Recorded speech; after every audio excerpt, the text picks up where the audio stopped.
Imagine this. You're driving your car, and instead of heading to a gas station, you just pour in a bottle of water from your kitchen. Sounds like science fiction, right? But what if we really could use water instead of oil to power our cars? Let's explore the splashy what if. The world runs on oil.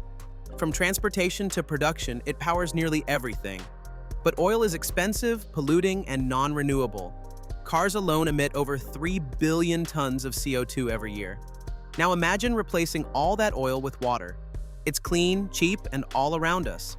Sounds like the ultimate eco-friendly solution. But before we turn our bathtubs into fuel tanks, let's look at the science. Here's the tricky part. Water, by itself, isn't fuel. In fact, it's what you get after a fuel burns. To use water as energy, you'd need to split it into hydrogen and oxygen through a process called electrolysis. That hydrogen can then be used as fuel. Cool, right? But there's a catch. Splitting water needs energy, and a lot of it, more than what you get back when the hydrogen burns.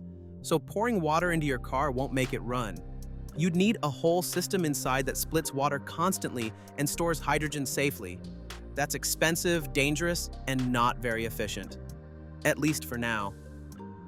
Believe it or not, some inventors and YouTubers have claimed to make water-powered cars, but most turn out to be hydrogen-powered, battery-assisted, or not real at all.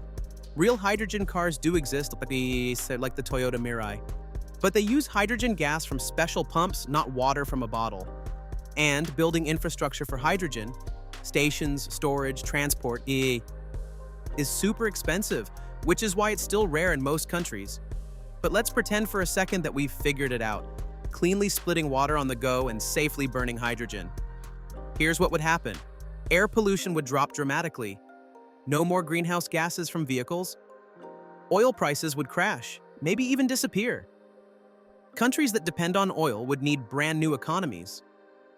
But there's a big problem. We need water to live. Would fueling billions of cars with water cause shortages? Could we use seawater, or would that harm oceans too? So, what's the future?